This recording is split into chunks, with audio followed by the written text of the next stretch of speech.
Well, hello there, my materialistic minions. It's me, Beau, coming to you with a side-by-side comparison of, well, this is actually the Samsung Galaxy S7 right here. Retails on Amazon for $360 at the moment, as well as the Doogee, or Doogee. Honestly, I was pretty incredulous about it, considering that it is only $200. So already it sweeps away the S7 by $160. The speed at which you can actually surf the internet is fantastic, as well as the touch responsiveness. I actually wanted to just show you very quickly the difference between the two. And we're gonna go ahead and activate that, and we're gonna activate that. 1, 2, 3, up. There we go. And as you can see, it's pretty darn choppy. If we were to put them right next to each other, and I got it, go away. And as you can see, if I were to turn this way and then turn this way, you can see the Doogee on the bottom is pretty darn choppy. So if you're looking to take some amazing Instagram photos, probably not the best, but if your budget is $200 as opposed to $360, then go with the Doogee. Let's take a photo. 1, 2, 3, hey-oh! Which, by the way, this is kind of strange with this thing. You'll see that the camera is actually down here. As opposed to all the other smartphones, the camera is up here. Yeah, this is the only one with us. So it takes some getting used to, because as you're holding it like this, as you can see, you kind of get in the way of the camera. It's kind of weird. And then on the flip side, you'll see on the top, there is the headphone jack on the very top. So go figure, kind of strange why they shifted things around. I guess they're trying to be pretentious and different, but oh well. So power button, volume over there, and then nothing really on that side except to access the SIM card. So just push a little pin in, pop it in, etc. And as for charging down here, oh, by the way, quick word on battery life. This was basically on all night long, not plugged into anything, and it dropped about 1% in the battery life, which was really incredible. They also have the ability to, as you just saw right there, it unlocked using my fingerprint. Now, I noticed that the fingerprint unlocking is kind of hit or miss. If all else fails, let's purposefully kind of mess this up. It'll just say not recognized right there. And you do it like 3 times, and then eventually it's just gonna say maybe 4 or 5. There we go. It says too many attempts, please try again later. Or you can just swipe up like that, enter your password, which I'm not going to show you, and there we go, back we go. And the strange thing with this is once you enter your password, it doesn't automatically unlock. You have to physically push go. Now it logs in. So that's kind of a weird thing. I wish it just automatically unlocked right when you entered your password. Now we're gonna go ahead and put this down and zoom in a bit more, and we're gonna actually show you one of my favorite features, and that is the speed of the internet. I know it sounds kind of funny, but I've had a lot of phones that I've tested before, and the internet is just like, what did they build into this thing? So we're gonna go over to Chrome right there. There we go. Internet speed test. As a matter of fact, you know what? We're just gonna hit back right here and back, and we're gonna go, it says try saying something, which is now going to mess everything up because I'm talking into it. Let's go ahead and stop that and try that again and again. There we go. Test internet speed.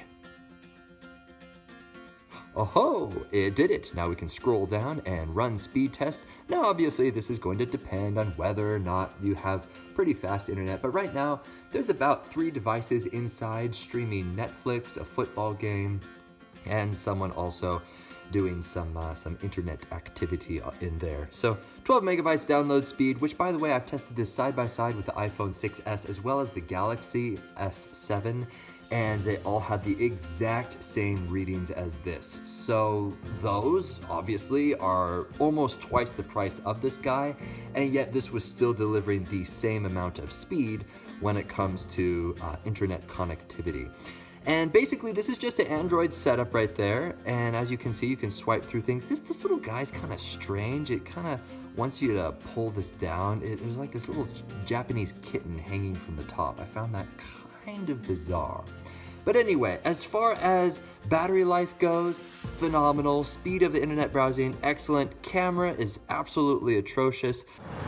And this is a side-by-side test of the 2 smartphones. As you can see, I have an iPhone 6s right here and the Doogee phone right over here. We're gonna go ahead and hold it side by side as we're walking along.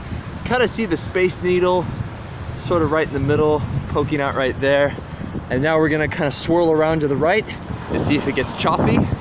Left, right, left, right. Now we're gonna jog a little bit. And then we're gonna test the focus by going up here and focusing there. And then looking over there, focusing.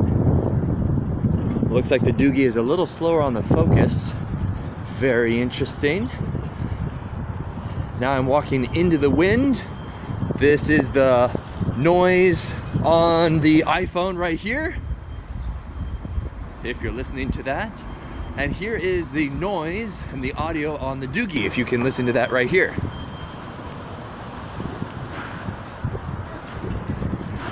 And that is the side-by-side video test of these two little guys as we are walking along here in Seattle, Washington. I hope that this is helpful. And now we are in a parking garage testing the low light to see if it's kind of choppy. As you can see, here is the Doogee as I'm walking along. And then here is my iPhone 6S as we are walking along. Woo, as you can see with the Doogee, it is pretty darn choppy. See how choppy that is when I'm moving around, especially in this low light? Yeah, so obviously it's a different price point right here, but I just wanted to show you a quick example of what video looks like in this low light. If I were to go over here, and if I were to go up, so it looks like the Doogee is a bit choppier, but it's adapting to the exposure a lot better. Isn't that interesting? Huh. Okay, and do you know why? Because as you can see, the light automatically turned on. Oh, that's very helpful. So if we were just to use my iPhone 6S, this is just me right here, and if I were to hold up the Doogee, this is the Doogee phone right there. And that is the side-by-side comparison of the video in low light.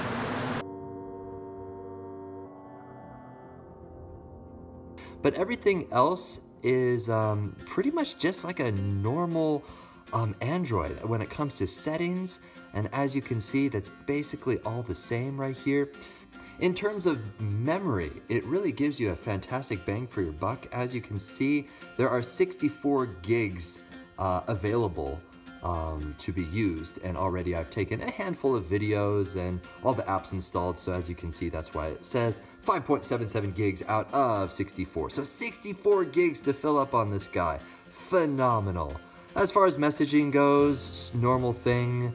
We're just gonna try to send that. Obviously it's not gonna send because I don't have my SIM card installed at the moment, but basically everything that you would get, except this is, well, we do have to change a few things, like it still is on military time, so as you can tell, it is somewhat similar to, well, the European type standards, including degrees in Celsius. As you can see, it's 8 degrees Celsius. Also, if we were to lock this guy and unlock it, we're just playing around just so you can kind of get an idea. If you were to drag this down, you can then flip it into, whoops, airplane mode right there.